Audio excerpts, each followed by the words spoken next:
Selamat berjumpa lagi. Pada kali ini kita akan bahas pemrograman 1 dengan topik pengantar pemrograman. Nama saya Yohanes Yanto dari Elektronika Instrumentasi Fakultas MIPA Universitas Gadjah Mada.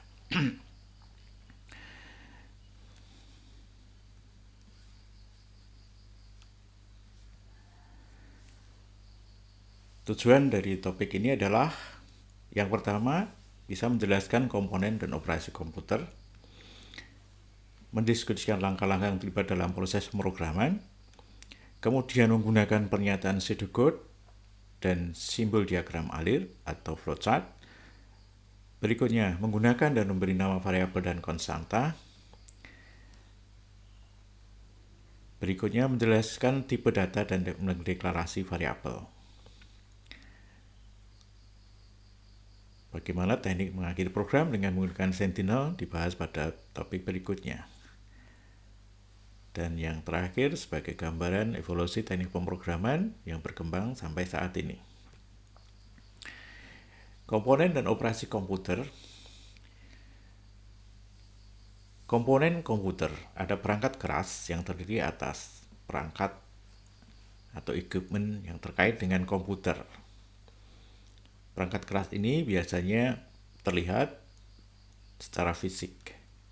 Kemudian perangkat lunak adalah instruksi komputer yang memberitahu perangkat keras apa yang harus dilakukan. Perangkat keras dan perangkat lunak ini menjadi satu kesatuan. Komputer akan berjalan jika ada perangkat keras dan perangkat lunak.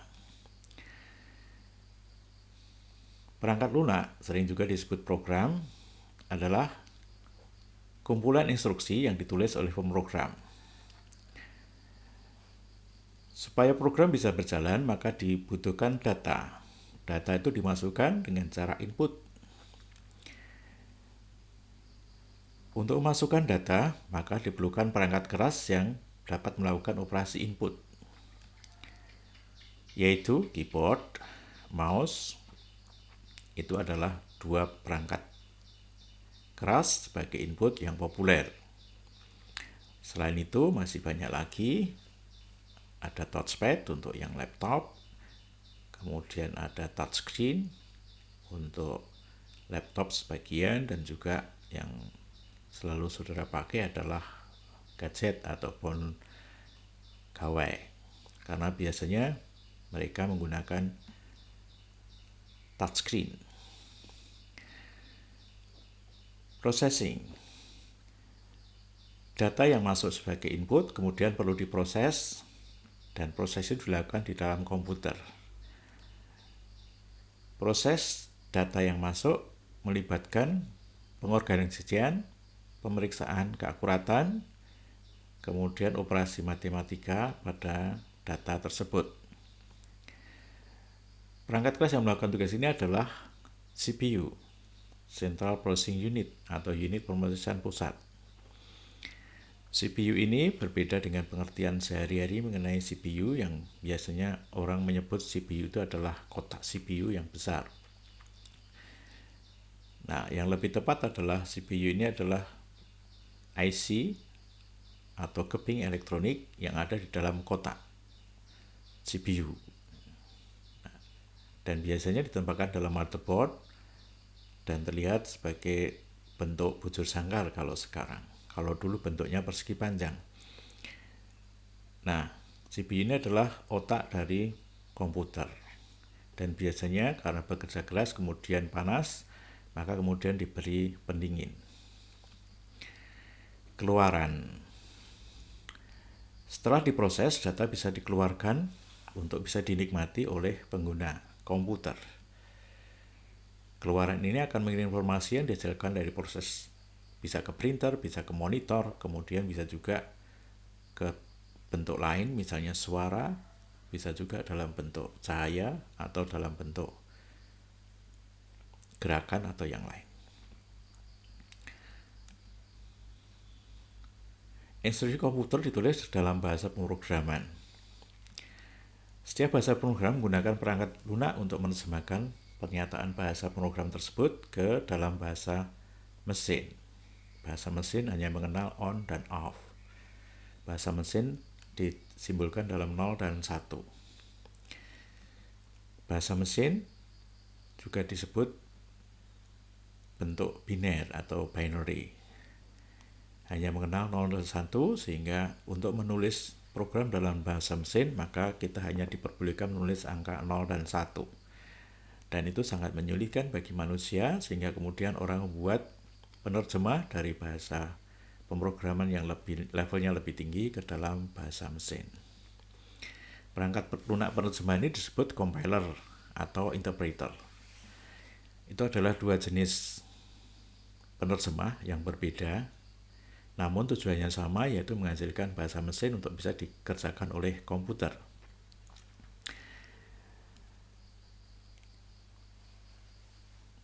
Compiler sendiri diartikan sebagai penerjemah yang dia akan menerjemahkan secara keseluruhan, kemudian dikerjakan oleh komputer.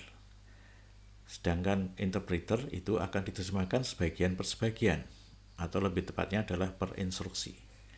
Setiap instruksi diterjemahkan kemudian dikerjakan. Begitu seterusnya, sehingga compiler akan mengerjakan seluruhnya baru dikerjakan, sedangkan interpreter menerjemahkan sebagian-sebagian langsung dikerjakan. Ibaratnya bisa dianalogikan compiler adalah penerjemahan buku. Kalau saudara punya buku bahasa Inggris, kemudian ingin diterjemahkan bahasa Indonesia, maka saudara membawa buku itu ke penerjemah, kemudian lain hari saudara akan mendapatkan terjemahnya dalam bahasa Indonesia. Mirip itulah yang dikerjakan oleh compiler. Compiler akan mengerjakan seluruhnya dalam bahasa mesin, dan bahasa mesin itulah yang diserahkan kepada komputer atau dikerjakan oleh komputer. Sedangkan interpreter itu analoginya adalah penerjemah wawancara, misalnya antara dua kepala negara yang tidak saling tahu bahasanya, maka perlu penerjemah.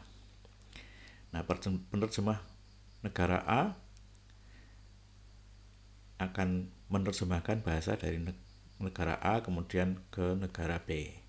Nah, negara B juga demikian akan mengatakan satu statement atau kalimat, kemudian diterjemahkan oleh penerjemah yang diterima oleh negara A, sehingga proses penerjemahannya berlangsung per kalimat, lain dengan penerjemahan buku tadi. Nah, itulah compiler dan interpreter.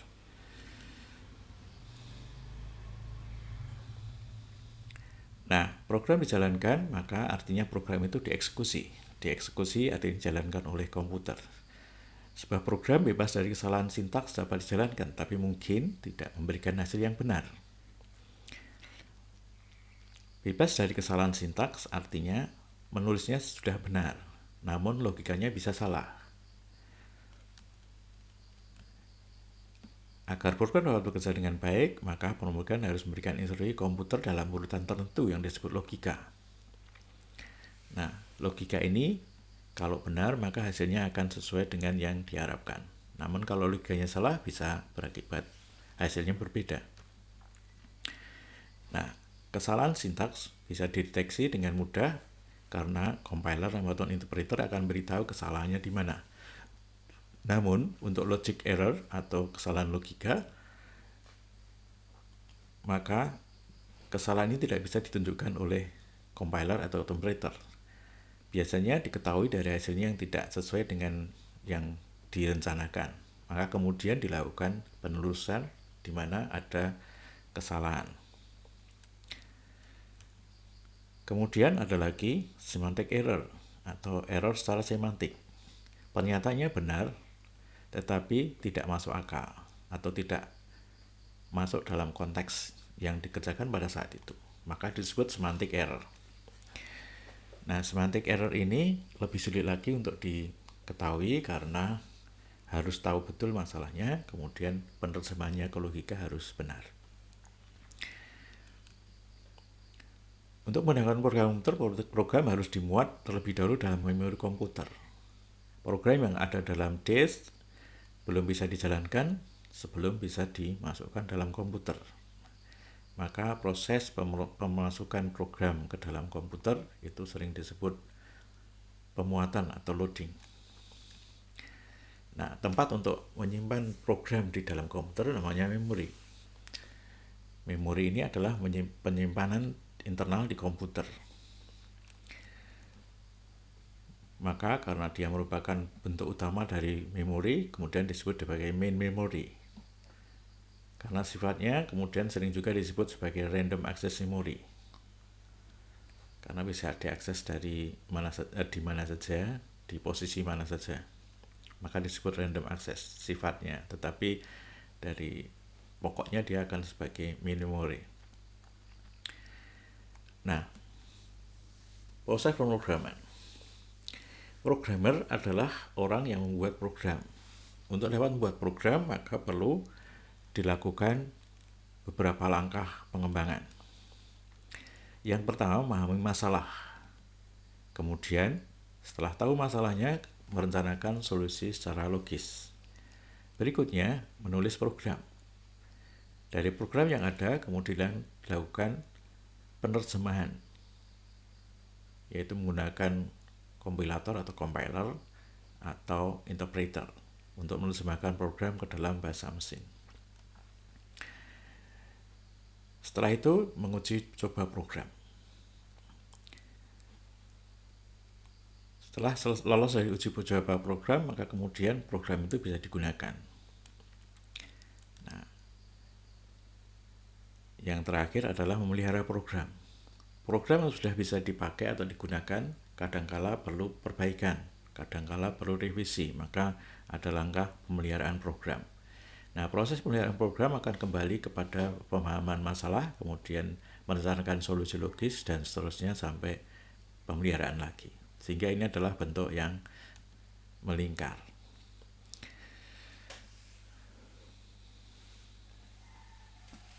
Jadi 7 langkah ini akan terus-menerus melingkar dan akan berlangsung terus-menerus selama program itu masih digunakan.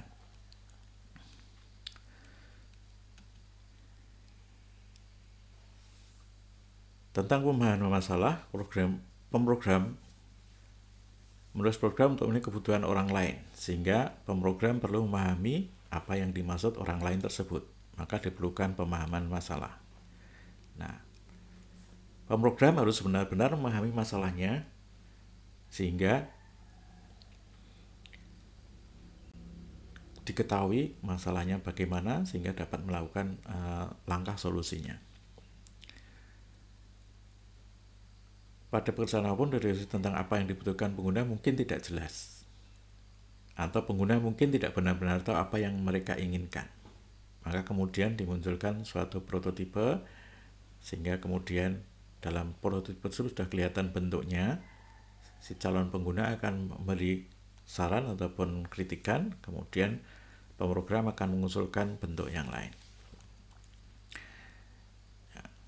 Kadangkala pengguna juga sering berubah pikiran setelah melihat hasil dari prototipe. Maka kemudian perlu ada revisi. Seorang programmer yang baik seringkali menjadi konselor sebagai detektif untuk mengetahui sebetulnya masalah yang dihadapi oleh calon pengguna itu seperti apa. Merencanakan solusi logis. Inti dari proses pemrograman terletak pada perencanaan logika program. Setelah dipahami masalahnya, kemudian bisa direncanakan solusinya secara logis. Selama proses ini, programmer merencanakan langkah-langkah program, memutuskan langkah-langkah apa yang harus dilakukan, dan cara memesannya. Dua alat perencanaan paling umum adalah diagram alir dan kode semu atau pseudocode. Programmer harus menentukan urutan cara yang akan dipimpin ke keluaran yang diinginkan.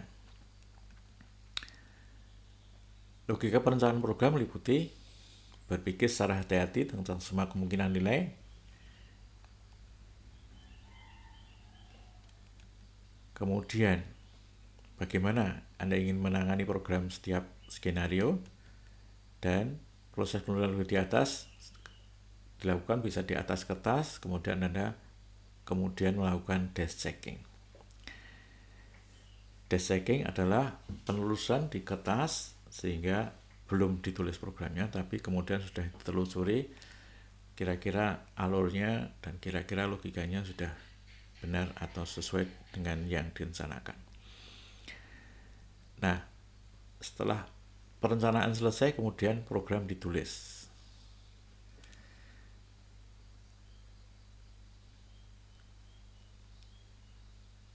Bahasa pemrograman itu banyak sekali, sehingga kita harus memilih salah satu dari bahasa pemrograman yang ada. Pemrogram harus memilih bahasa tertentu karena beberapa bahasa memiliki kemampuan bawaan yang membuatnya lebih efisien daripada yang lain dalam menangani jenis operasi tertentu. Masalah yang dihadapi dalam bentuk web misalnya, maka akan lebih cocok dengan pemrograman web. Masalah yang dihadapi oleh laboratorium ataupun industri, maka mungkin lebih cocok dengan PLC atau bahasa untuk kendali. Masalah statistik misalnya mungkin lebih cocok dengan bahasa yang lebih cocok untuk statistik, misalnya R atau SPSS atau yang lain.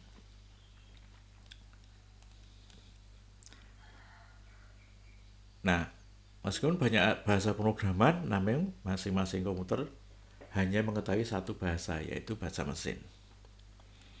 Maka proses penulisan bahasa dalam bahasa yang tingkat tinggi itu kemudian perlu diterjemahkan dalam bahasa mesin. Bahasa mesin hanya kenal 1 dan 0. Program penerjemah, compiler atau interpreter mengubah bahasa tingkat tinggi, high level programming language, ke dalam bahasa mesin tingkat rendah yang dimengerti oleh komputer. Program komputer harus bebas dari kesalahan sintaks sebelum Anda bisa melaksanakan atau mengeksekusi. Biasanya program mengembangkan logika program, menulis kode, dan kemudian mencoba dan memulasi atau menafsirkan program menggunakan perangkat lunak penerjemah bahasa. Program yang bebas dari kesalahan sintaks belum tentu gratis atau bebas dari kesalahan logis.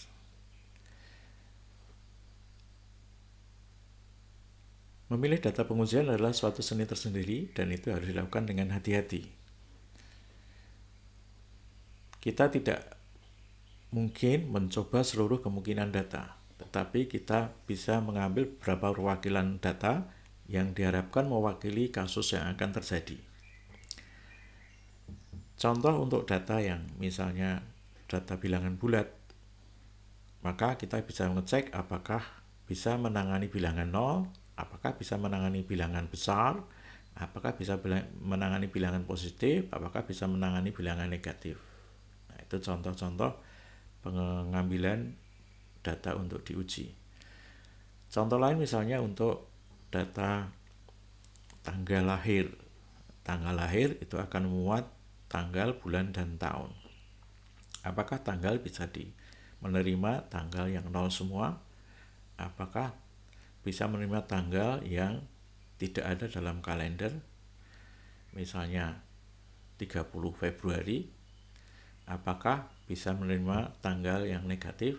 Nah, itu semua perlu dicoba untuk data-data yang kira-kira mewakili keberadaan data yang nantinya, walaupun tidak bisa dicoba semuanya. Banyak perusahaan tidak mengetahui bahwa perangkat lunak mereka merasa sampai keadaan tidak biasa terjadi. Jadi sudah jalan kemudian akan terjadi suatu masalah, ternyata kasusnya adalah datanya berbeda atau datanya berubah atau ada data yang belum diketahui sebelumnya muncul pada saat program dijalankan, sehingga perlu ada revisi ataupun pemeliharaan. Setelah program diuji, maka program siap untuk dikerjakan atau digunakan.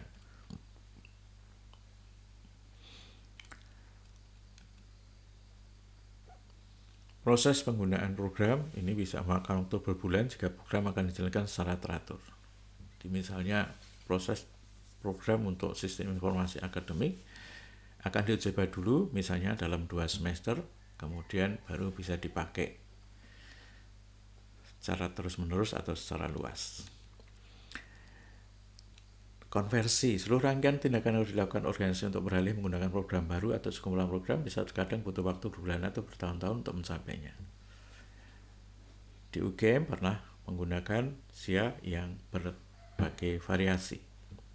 Pada awal dulu menggunakan SIA versi DOS yang dibuat dalam bahasa Pascal, kemudian dalam bahasa DBase, dan sampai yang terakhir ini adalah menggunakan aplikasi web. Nah, data yang dulu dipakai kemudian perlu dikonversi ke dalam data sistem yang baru. Nah, proses konversi bisa berjalan bertahun-tahun. Biasanya proses konversi ini dilakukan dengan cara menjalankan kedua sistem bersamaan, yang lama dan yang baru. Nah, kalau yang baru sudah stabil, baru yang lama dihentikan atau dilepas. Setelah program dimasukkan dalam produksi, maka bisa dilakukan maintenance atau pemeliharaan. Saat memelihara program yang ditulis orang lain, programmer menghargai usaha yang dilakukan programasi untuk membuat kode yang jelas, menggunakan pengenal yang wajar dan nilai-nilai yang mendokumentasikan. Dengan cara ini, maka programmer yang meneruskan akan bisa lebih mudah. Perubahan pada program yang sudah ada akan mengulangi siklus pengembangan mulai dari memahami masalah, merencanakan, menulis program, menerjemahkan, uji coba, kemudian masuk kembali ke dalam produksi.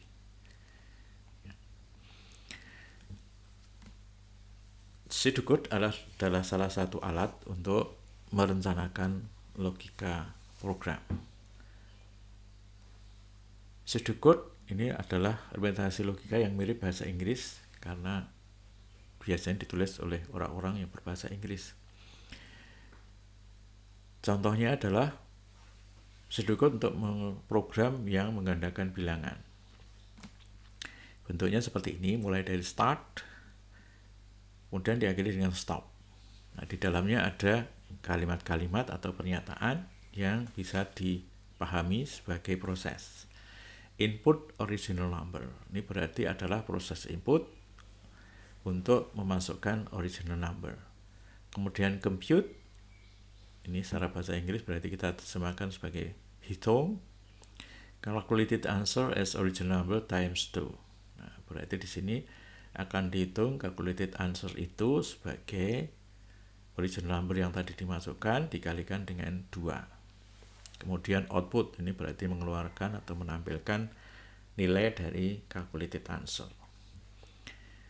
Harapannya kalau di sini input original number dimasukkan 10, maka calculated answer akan dihitung sebagai 10 kali 2, menjadi 20 dan disimpan di dalam calculated answer, sehingga pada saat output calculated answer hasilnya adalah 20.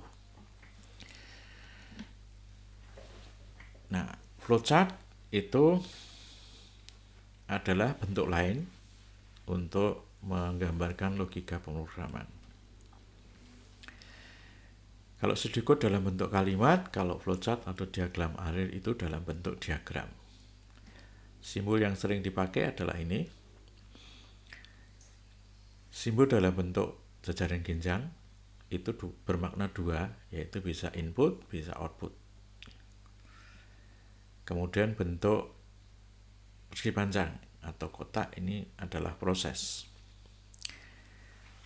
Nah, yang perlu diperhatikan di sini adalah pada saat kita menggunakan jajaran genjang, maka harus eksplisit dinyatakan apakah dia sebagai input atau sebagai output.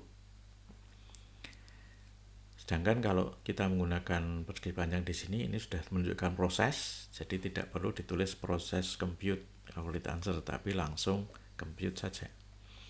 Kalau di sini perlu ada tulisan input dan output, harus ada, karena simbolnya sama. Kemudian untuk menunjukkan urutannya, maka digunakan garis yang beranak panah. Selain itu, agar lengkap, diagram alir harus menceritakan dua elemen lagi, yaitu terminal. terminal ini untuk start atau mulai dan stop. Berarti terminal itu ada di ujung awal dan ada di ujung akhir. Bentuk start dan stop adalah seperti ini. Ini bentuknya bukan elips. Sekali lagi bukan elips, tapi bentuknya adalah kapsul. Seperti kapsul obat itu, yaitu di bagian atas dan bawah garis datar, di bagian kiri kanan lengkung. Kemudian ini jejaring ginjal input, ini jejaring ginjal output. Ini input output, simbolnya sama tapi maknanya berbeda. Yang ini input sebagai ini output. Nah, terminal itu bisa mempunyai satu arah keluar atau garis yang keluar, atau satu masuk. Tidak boleh masuk dan keluar. Jadi hanya keluar saja atau hanya masuk saja.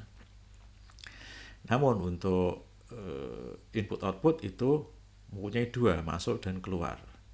Proses juga masuk dan keluar. Ini masuk dan keluar. Ya. Hanya terminal yang punya masukkan saja, masuk saja atau keluar saja.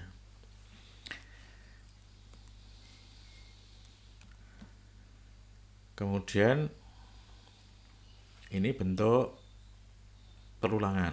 Ya. Input original number, compute quality answer as original number times 2, output original number. Kemudian diulang lagi ini. Input original number, compute, output lagi, input lagi, dan seterusnya.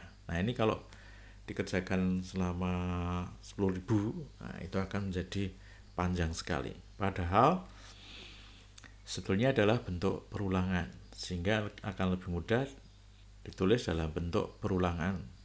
Jadi bisa dikatakan ulanglah sebanyak 10.000 kali. Nah,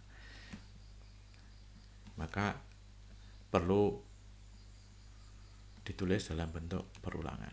Nah, bentuk perulangan itu seperti ini.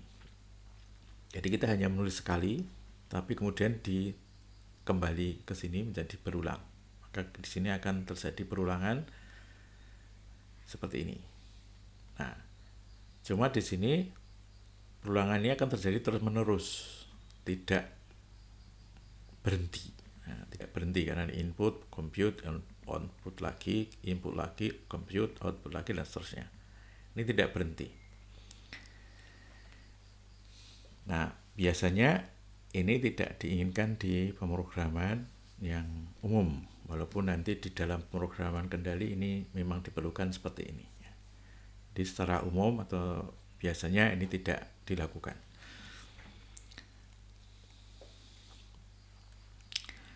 Kemudian untuk pemrograman kita mengenal adanya variabel dan konstanta. Variabel adalah nama dari suatu lokasi memori.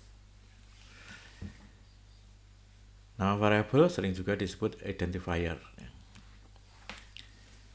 Bahasa pemrograman yang berbeda memberikan batasan yang berbeda pada panjangnya identifier ini. Namun secara umum bahasa yang lebih baru mungkin nama yang lebih panjang. Dulu pada awal pemrograman Fortran itu hanya dikenal atau dibatasi nama variabel itu hanya 8 karakter, tidak boleh lebih. Kemudian di base juga demikian. Nah, kemudian makin ke sini panjangnya itu bisa lebih panjang. Secara teori ada yang batasi sampai 64 karakter, ada yang 128 karakter. Nah, namun demikian sangat jarang digunakan nama yang sangat panjang. Biasanya belasan ataupun sampai 20 itu sudah cukup. Karena makin panjang maka kita harus mengingat panjang itu dan menulisnya dengan benar, tidak boleh ada kesalahan satu huruf pun. Nah, itu akan menyulitkan sehingga tidak perlu panjang-panjang, yang penting adalah intuitif dan bisa dimengerti maksudnya.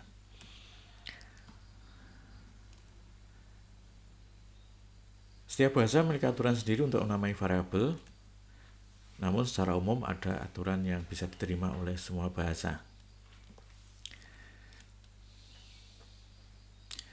Pada saat mendesain program, kita tidak perlu memperhatikan sintaks dari bahasa yang akan dipakai. kita hanya mendesain logikanya. Kemudian bahasa yang akan digunakan nanti bisa ditentukan, baru kemudian setelah itu kita bisa menerjemahkan dari desain tadi ke dalam sintaks bahasa yang digunakan. Kemudian penetapan nilai ke variabel.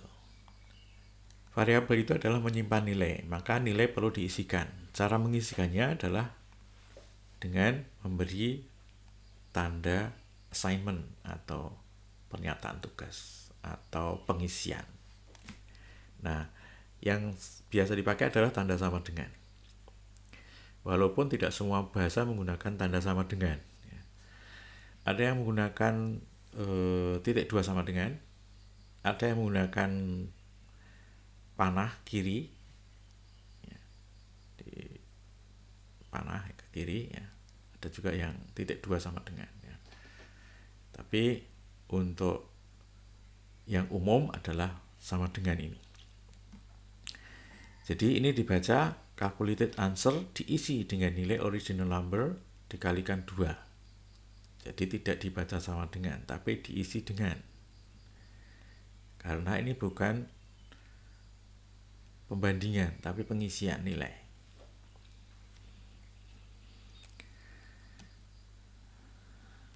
Nah, assignment operator yang sama dengan itu, ini yang biasa dipakai di bahasa sekarang. Operasi apapun yang dilakukan di sebelah kanan tanda sama dengan menghasilkan nilai yang ditambahkan di lokasi memori di sebelah kiri tanda sama dengan. Jadi di sini ada ekspresi panjang. Nah, hasilnya akan disimpan ke yang sebelah kiri. Sehingga di sebelah kiri itu hanya akan berisi satu variabel atau satu nama variabel. Tidak bisa lebih.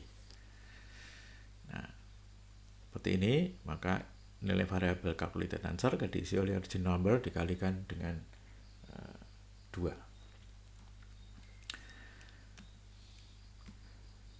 Konstanta bernama mirip dengan variabel kecuali diberi nilai hanya sekali. Jadi pengisian nilainya hanya sekali dan setelah itu tidak berubah. Konstanta seperti kalau di matematika ada B, ada E, ada konstanta Boltzmann dan lain-lain, maka itu bisa dinyatakan dalam konstanta di pemrograman. Magic number adalah konstanta bernama yang artinya tidak segera dimengerti. Nanti dalam pemrograman kita akan kenal magic number, jadi nama nilai yang langsung ada, tidak diberi nama, sehingga kadang-kadang untuk memahaminya perlu melihat konteksnya.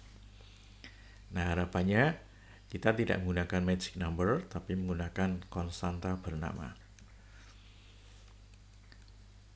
Operator yang dikenal ada tambah, kurang, kali. Perkalian menggunakan asterisk, tidak X tapi asterisk, bintang. Kemudian pembagian tidak menggunakan titik 2 tapi garis miring. Nah, operasi operator di aritmatika ini dikerjakan dengan rules of precedence tertentu, urutannya tertentu. Kali dan bagi akan dikerjakan terlebih dahulu, kemudian baru tambah kurang, kecuali ada tanda kurung. Tipe data di komputer itu ada tipe data teks dan numerik. Tipe data teks itu berarti tidak bisa dioperasikan dalam operasi aritmetik, sedangkan yang numerik adalah bisa dikenai operasi aritmetik. Nah, tipe data ini menunjukkan deskripsi dari variabel tadi, nilai apa yang bisa ditampung, berapa banyak memori yang ditempati, dan juga operasi yang bisa dilakukan terhadap data tersebut.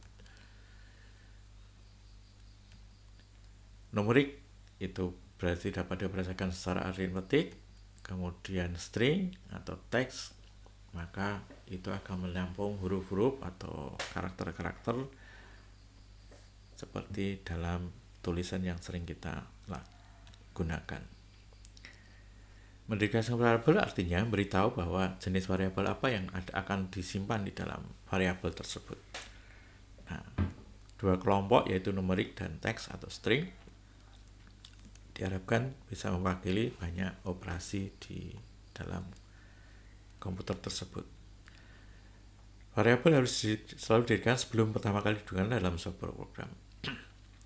Sebelum bisa digunakan, maka dideklarasikan dulu apakah dia tipenya numerik atau string.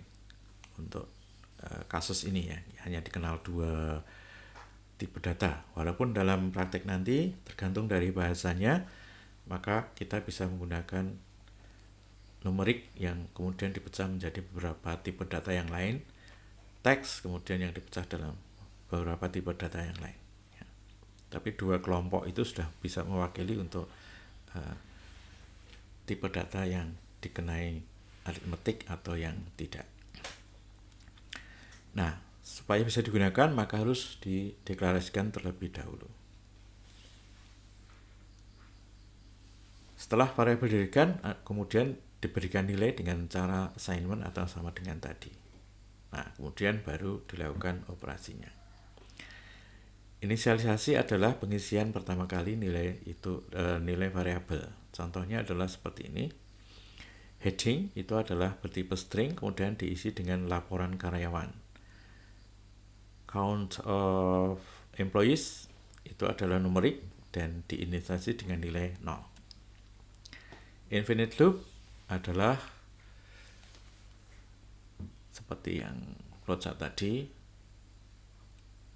perulangan yang tidak berhenti atau tak terhingga. Maka diperlukan suatu nilai supaya programnya dihentikan. Nah, nilai itu bisa disebut nilai sentinel. Nilai yang ditentukan sebelumnya yang berarti programnya perlu dihentikan. Nah, nilai itu perlu diuji, kemudian setelah itu dilakukan keputusan. Seperti ini. Contohnya adalah untuk menghentikannya maka original number diisi 0, maka program akan stop, berhenti. Kalau tidak maka dia akan berulang lagi ke sini. Nah, di sini lagi dan seterusnya. Nah, setelah 0 maka kemudian berhenti. Nah, ada juga yang menggunakan EOF, end of file.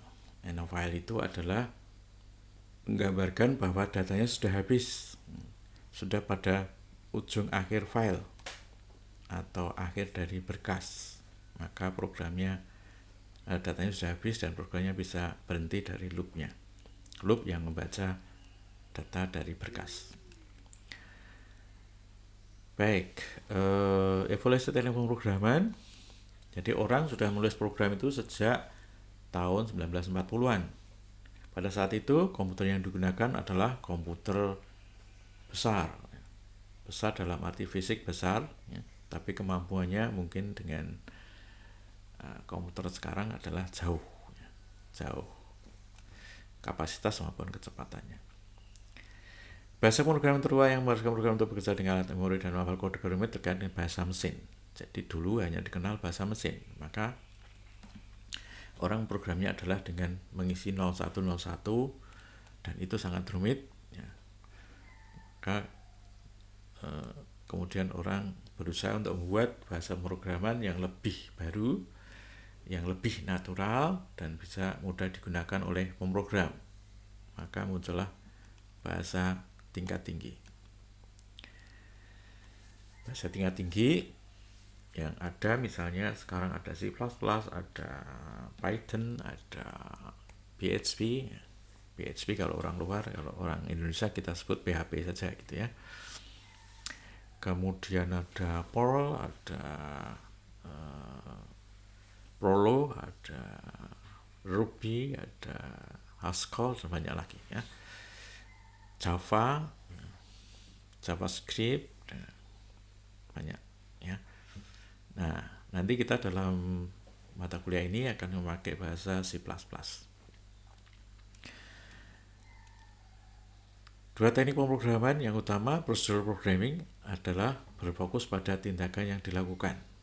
Ini seperti contoh tadi yang kita lakukan dalam flowchart ataupun pseudocode tadi, itu adalah procedural. Sedangkan ada lagi yang pemrograman berorientasi objek, yaitu berfokus pada objek atau benda dan mendefinisikan fitur atau atribut dan perilakunya. Di setiap benda itu akan mempunyai fitur, punya atribut, dan mempunyai perilaku. Contoh yang konkret misalnya benda motor. Sepeda motor itu akan punya atribut rodanya 2 misalnya, catnya hitam, kemudian mempunyai stang, mempunyai rem, persneling, kalau yang ada persnelingnya, kemudian lampu dan sebagainya. Itu adalah atributnya. Kemudian perilakunya adalah sepeda motor itu bisa bergerak, bisa maju, bisa berhenti, bisa belok, bisa menyalakan lampu, bisa